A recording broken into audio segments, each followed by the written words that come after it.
Well, this is one of those things that is one of the reasons I had been so clear about his absolute adamant commitment to this whole abortion thing, so that he carried it as far as saying that babies born alive should be allowed to die because their mothers wanted them aborted. That is a reflection of what you're talking about. Sometimes people think this is just about the specific, particular murder of that baby that abortion itself involves. No. You look at Margaret Sanger, that woman was about a strategy based on eugenics for basically cleansing the world of the inferior people. It is an inherently elitist understanding that sees no value or intrinsic worth except in those lives that stand up to the measuring rod of these elitists as somehow valuable to humankind. In one respect, it turns out that as the left-wingers move down this road, they are implementing a dehumanizing understanding.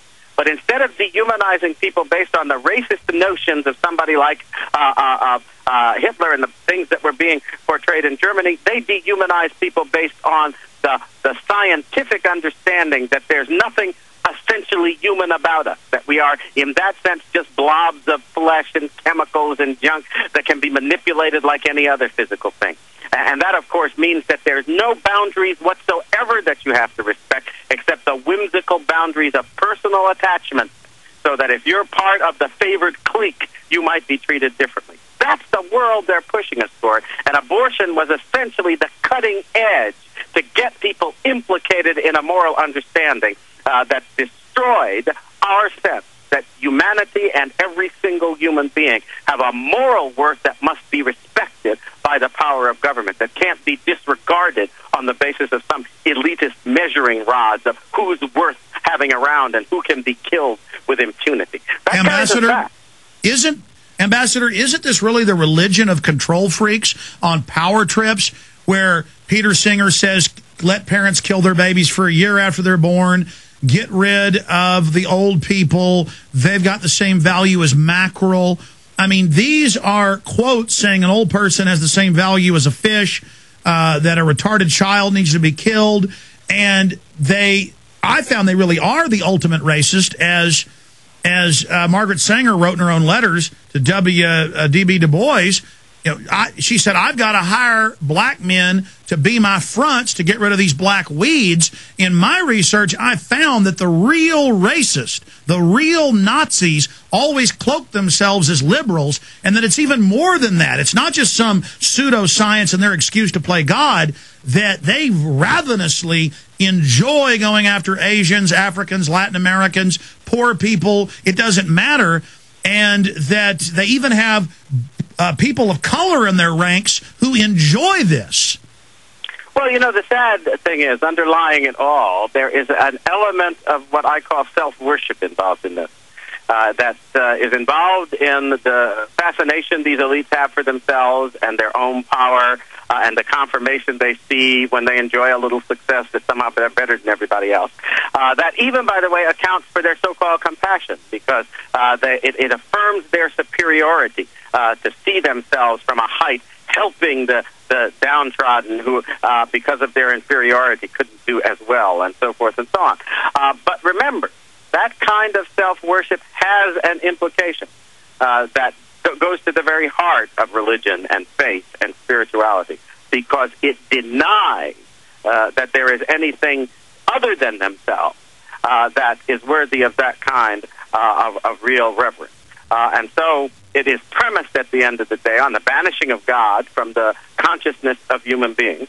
And that's why people like myself, who put a great stress on the American Declaration, on the fact that our unalienable rights come from the hand of Almighty God, we are their deep enemies, because we will not let people forget the existence of God, and the fact that most of us accept that and believe it. Well, Ambassador, when you read, as I know you have, as being all these futurist and transhumanist and neo-eugenicists that just fill the government ranks, the Dr. Piankas and the Holdrens and Ehrlichs, they actually believe they're God. In the BBC, there was a report last year where they said, we're going to split off and be an elite species of the government planner, and then all the rest of you are these subhumans. I mean, you're right. But it's not just that they don't want to say God doesn't exist. They're saying, I am God.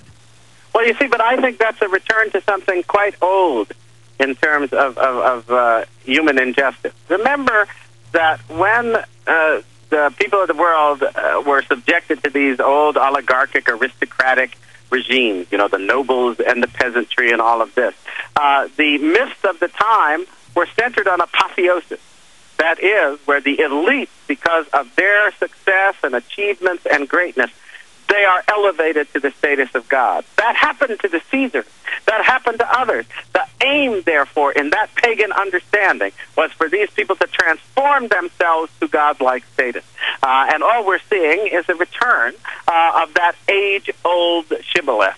Now being used once again to impose the idea of some kind of inherent superiority of these elites upon people whom they intend en masse to oppress. Amazing. Ambassador, we've got to have you back up on this subject. The last question. Governors oppose DOD emergency powers. That's from The Hill, newspaper in D.C., as you know. Congressman could use pandemic to declare martial law. Congressman told the Louisville Journal. Congressman Paul Brown said they may use it to declare martial law as a cover for Obama because his agenda. Pentagon wants authority to post 400,000 military personnel in the U.S. I mean, this is unbelievable.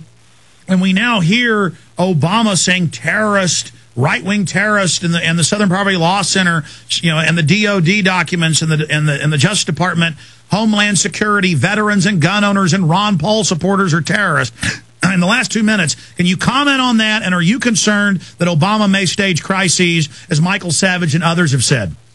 Well, I think we're seeing again a reliable pattern that was there in the 20th century versions of this imposition of communism, the blurring of the distinction between the military and law enforcement, the destruction of the idea that human beings have individual rights. Instead, there's some national security threat that overrides those rights and justifies making use of any kind of action against individuals if you can put them in a category as a national security threat. I warned against this for many years, and we are now seeing it brought to full fruition. And finally, I think there is the mentality that we now know was there, for instance, with the Nazis. The famous turning point in terms of the consolidation of Hitler's power was the burning of the Reichstag, which they blamed on the communists and leftists and those who were opposing what Hitler was trying to do. And what we now know from the historical record, they did it themselves.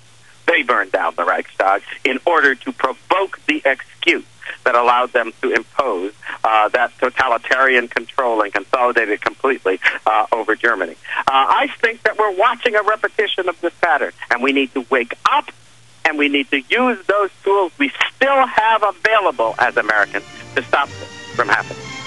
Amazing. Ambassador Alan Keyes, I look forward to having you back up. The website is loyaltoliberty.blogspot.com. Thank you so much, sir.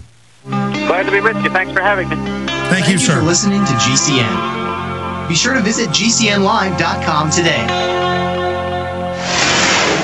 This is Alex Jones with 5 good reasons you should consider buying a solar power generator this summer. Number 1, new climate